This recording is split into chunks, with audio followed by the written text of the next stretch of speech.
This morning, I'm on a quest to find the perfect mascot for Sportsman's Guide. Sportsman's Guide is a partner of the channel. They've sponsored this video. You get a job? A job? What we're looking for in an alpaca is one that just kind of, you look at it, it screams, good deal on hunting accessory. Yay for Army surplus and boogaloo stuff. Lima, would you like a job? I love Sportsman's Guide. You should use code WARPOET to check out. I think we got a mascot. All right, folks, today we're taking the strong man test. First off, before we jump into it, I think the test will be pretty fun in going to the dentist kind of way. Before we jump in, though, I want to pause a moment and reflect on what kind of picture you have in your head of a strong man. When I say, man, he's a strong dude, what do you picture in your mind? Conversely, when I say it's a weak man, also, what do you picture? The pictures we have in our head become this driving point. We're moving toward them both consciously and subconsciously, so the picture you hold in your head is actually really, really important and worth pausing and exploring on. So for instance, I'll tell you some things that I picture as weak men.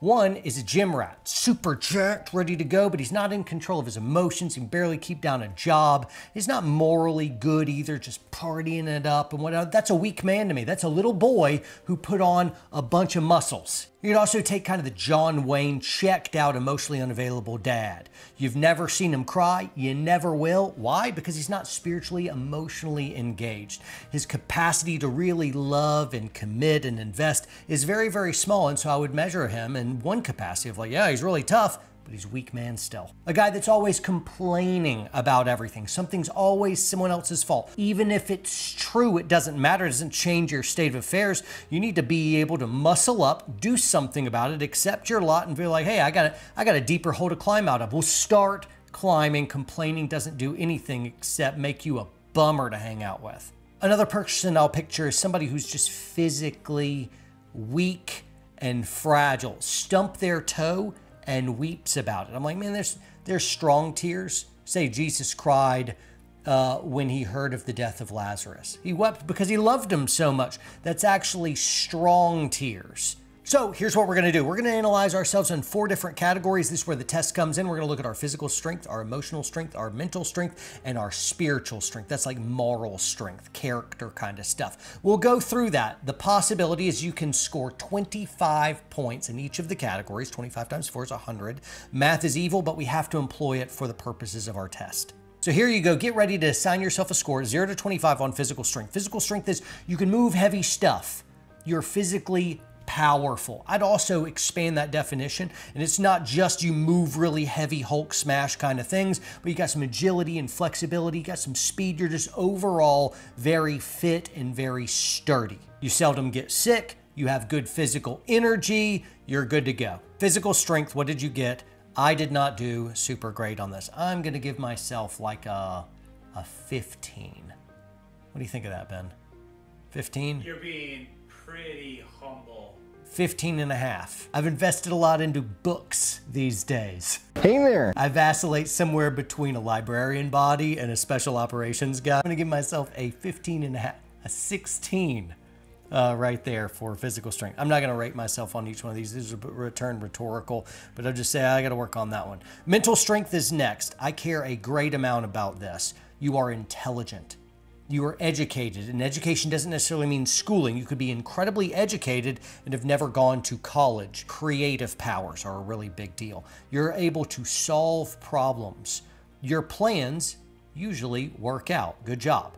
You've got grit as well. Your mental ability to embrace the suck. You've got intestinal fortitude for days. And so if you are that, I want you to go ahead and give yourself a perfect 25 out of 25. If you gave yourself a 25 out of 25, no, you're a liar and you're wrong. Nobody else is going to score you that high. So go ahead and cross through that and adjust it to something a little more mortal and realistic. Moving on, emotional strength. This is your ability to handle anger and really your entire range of emotions, to not be ruled by your emotions, but instead to rule them and be informed by them. Emotions are a good thing, but out of control emotions are a real bad thing. And so you want to be able to be emotionally strong.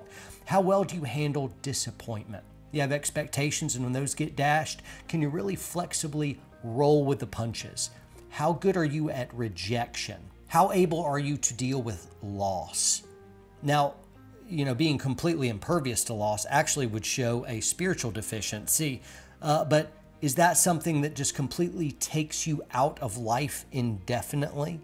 You were betrayed years ago and you've still got such a deep, unhealed gash in your spirit, you just can't really move on. You had your heart broken, and so you will never love or trust someone again. That is big time emotional weakness right there. How well do you deal with the annoyance of others? Some of you who think you're good haven't had small children before, who ask you questions and then questions about the questions and then questions about how you answered the questions about their questions. And then eventually you want to slam your head against the wall, and though children are a blessing from the Lord, you'd be like, I'm not going to make it. I'm not going to make it. How long is your fuse? Are you easy to anger? Bad sign.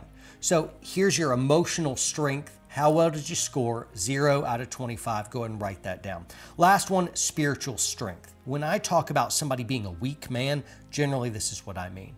That is, they have poor character. If someone has poor character, they're a weak man to me. If someone has strong character, they're a strong man to me. So really, I define a man mostly by this piece, the spiritual or the moral strength of a man. How good is their character? Do they have a great capacity for joy? Joy is actually an incredible indice of the spiritual strength of a person. How readily can they forgive other people? If they're harboring resentment and lack of forgiveness for other people, they are morally weak people.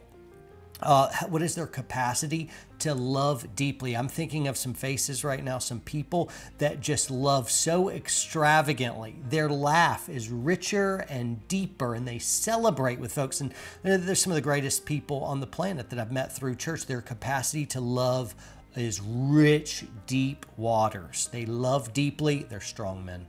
Also, solid relationships with other people. How deep are your relationships? How long-standing are they?